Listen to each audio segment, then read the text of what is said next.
Cuando Thomas Kuhn, profesor de física en Harvard, le encargaron dictar un seminario sobre física aristotélica, llamó su atención que si bien esa era una teoría incorrecta, era coherente. Esto despertó su curiosidad. Comenzó a dedicarse a la historia de la filosofía de la ciencia, publicando en 1962 el libro La estructura de las revoluciones científicas, dando inicio a la llamada Nueva Filosofía de la Ciencia. Mientras que el inductivismo y el falsacionismo se habían centrado en el análisis lógico de las teorías, Kuhn se enfocó en la historia de la ciencia. Así, busca explicar cómo han trabajado las ciencias naturales, notando que hay tanto épocas estables como épocas de grandes transformaciones. El desarrollo de la ciencia se da atravesando diferentes etapas entre paradigmas y revoluciones. Conozcamos cómo se produce ese desarrollo y cuáles son las etapas. Comenzamos por la etapa preparadigmática, caracterizada por la falta de consenso. No hay acuerdo sobre cuál teoría aceptar. Conviven diferentes escuelas o corrientes de investigación, explicando algún hecho o suceso de forma muy variada, estudiando diferentes fenómenos y empleando diferentes metodologías y lenguajes. Kuhn pone el ejemplo de la óptica física y las distintas concepciones acerca de la luz.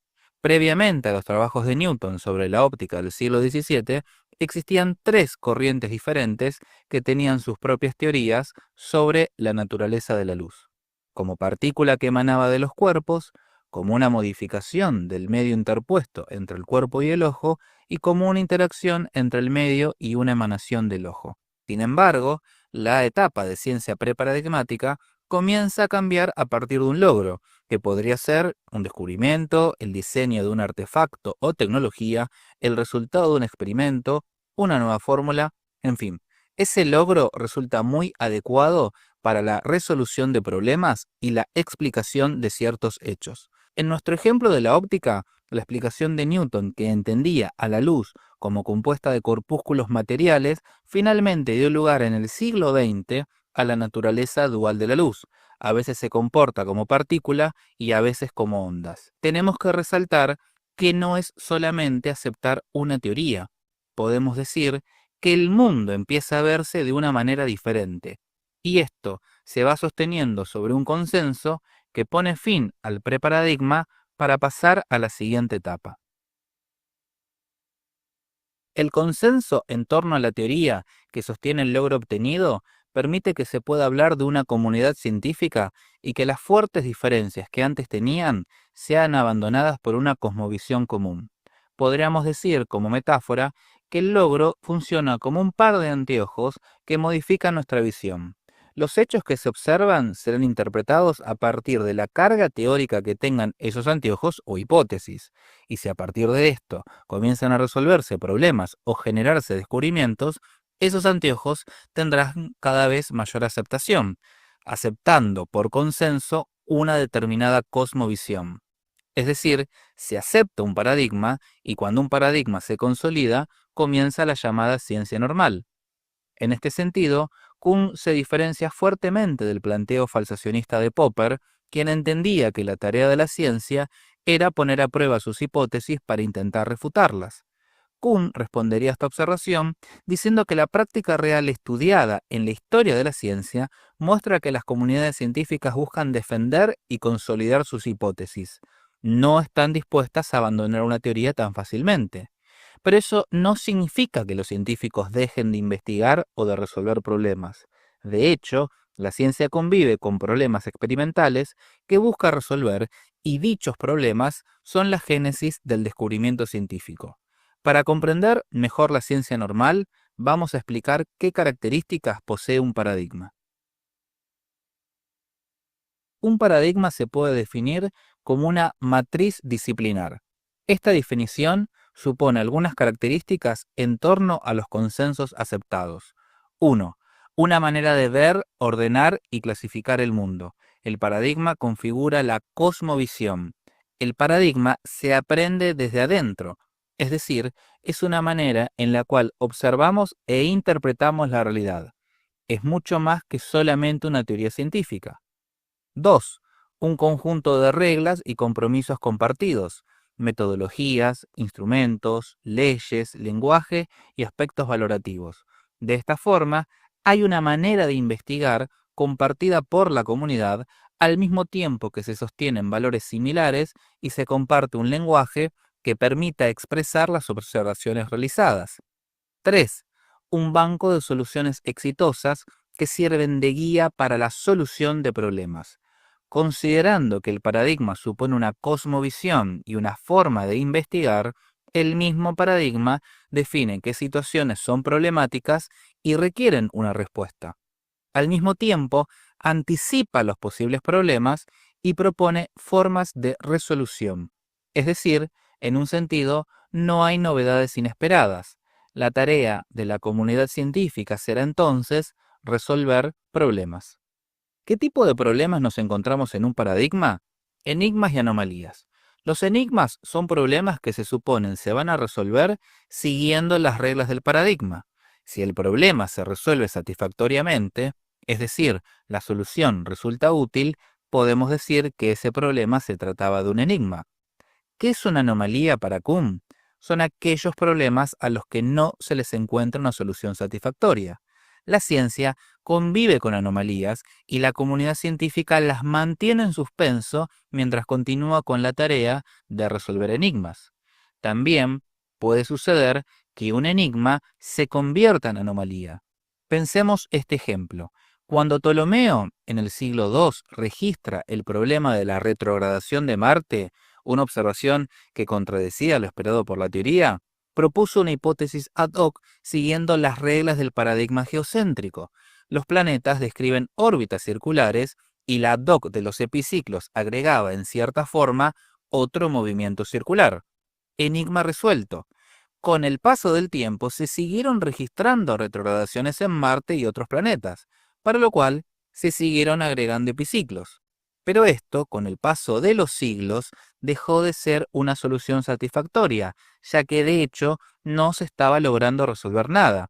Así, lo que comenzó siendo un enigma, con el paso del tiempo se transformó en una anomalía. Aquí tenemos otra diferencia con Popper, quien afirmaba que las anomalías obligan al abandono de las hipótesis. Kuhn entiende las anomalías de forma muy diferente y además nos dice que a veces la comunidad científica puede negarse a aceptar la anomalía como tal, esperando encontrar una mejor solución. Pero tras la negación llega la aceptación que puede llevarnos a la siguiente etapa. Las anomalías cuestionan la teoría central y los principios básicos del paradigma. Así, la aceptación y acumulación de anomalías termina generando desconfianza en torno a la capacidad resolutiva que ofrecen las reglas del paradigma. Es decir, al aceptar que hay problemas el paradigma no logra resolver y si además las anomalías se acumulan, se produce la crisis. En esta etapa hay un paradigma, pero una parte de la comunidad científica desconfía del mismo. Tal vez la crisis se pueda resolver y dar respuestas a las anomalías, pero si esto no sucede, nos enfrentaremos a la siguiente etapa. La pérdida de confianza de la comunidad científica respecto de sus propias reglas y técnicas paradigmáticas termina generando que, luego de la crisis, se produzca una revolución científica. Comienzan a surgir nuevas propuestas, algunas intentan resolver las anomalías del paradigma, otras detectan nuevos problemas y modos de abordarlos. Por este motivo, el tipo de ciencia que se practica en esta etapa es denominada ciencia extraordinaria, es decir, fuera de lo común, fuera del consenso, fuera de los acuerdos que habían sostenido la ciencia normal. Ya no hay paradigma común. Si bien esto puede sonar similar a la etapa preparadigmática, debemos comprender que son dos momentos diferentes. La etapa preparadigmática sería como un momento único al cual no se vuelve. En cambio, esta etapa es producto del devenir histórico de la ciencia. La continuidad sufre una ruptura. La revolución culminará con un nuevo consenso, lo que permitirá establecer una nueva ciencia normal con un nuevo paradigma diferente al anterior. Pero esto no es un simple cambio de teoría. Tampoco significa una corroboración o refutación de los paradigmas. Para Kuhn, el criterio de elección no depende de la lógica, lo que le valió críticas porque parece que estuviera diciendo que los cambios de paradigma son irracionales. Kuhn se defiende a estas críticas afirmando que si bien hay una especie de conversión de un paradigma a otro, el cambio se da bajo criterios de racionalidad práctica o persuasión o decisiones de quienes investigan. Por otra parte, también sucede que un cambio de paradigma es un cambio de cosmovisión. Después de una revolución, es como vivir en un mundo diferente. Por ejemplo, el paso del geocentrismo al heliocentrismo no fue solo un cambio de la hipótesis fundamental en donde el Sol reemplaza a la Tierra como centro del universo. Cambiaron las formas de observar, de predecir, de explicar. Los cálculos que se realizan respecto al movimiento de los astros serán otros y en un sentido hasta cambió el lugar del ser humano en el universo. Pasó de ser el centro a vivir en un planeta más dentro de un sistema de planetas. Esto nos lleva a pensar, ¿el paradigma nuevo es mejor que el paradigma anterior? Porque, más allá de todo, para Kuhn, un paradigma antiguo puede ser incorrecto en nuestra interpretación actual, pero tener coherencia interna. Es decir, no ser contradictorio en sí mismo. Para dirimir esta cuestión, podríamos comparar entre paradigmas, pero aquí nos encontraremos con otro problema, el de la inconmensurabilidad. ¿Podemos comparar entre paradigmas? Sí. Esa comparación la haremos desde nuestro paradigma presente considerando algún paradigma antiguo. Pero si los dos paradigmas emplean lenguajes distintos y tienen una cosmovisión diferente, ¿nos hablan exactamente de lo mismo? ¿Podríamos traducir término a término cada enunciado? No. Esto quiere decir que al comparar entre paradigmas quedará un resto no traducible. Tomemos como ejemplo a las cosmologías antiguas, estableciendo una comparación con las cosmologías actuales. Lo que hoy denominamos Sol y definimos como estrella en nuestro sistema planetario, antiguamente era considerado un planeta o astro errante. Con la Luna sucede algo similar. Hoy la definimos como satélite natural de la Tierra, dado que también tenemos satélites artificiales, pero antiguamente la Luna era considerada un planeta o astro errante. Esto no es solamente una cuestión de semántica o de traducción, porque también afecta la forma en la cual interpretamos lo que vemos. De un planeta esperamos ciertos movimientos o características diferentes de una estrella o de un satélite. Por lo tanto, cuando hoy hablamos del Sol, la Luna o la Tierra, no es exactamente lo mismo a lo que se referían antiguamente. Es decir, como cada término del paradigma tiene sentido dentro de su propio paradigma, aunque podamos encontrar equivalencias, son traducciones parciales. Hay ideas que solo tienen sentido en el paradigma actual y hay ideas que solo tienen sentido en el paradigma antiguo. Un ejemplo similar, pero no igual, sucede con los idiomas. Palabras que al querer traducirlas no lo podemos hacer de una forma completa, o bien debemos recurrir a toda una oración para traducir una sola palabra. La dificultad en el caso de los paradigmas es que al aceptarse un paradigma nuevo, los defensores del anterior dejarán de tener presencia y la interpretación debe ser hecha desde dentro del paradigma. Esto implica un esfuerzo importante para los historiadores de la ciencia. Hasta acá llegamos con Paradigmas y Revoluciones de Thomas Kuhn. Como siempre, espero que estos videos te sirvan para aprender y comprender mejor los temas, así que seguimos.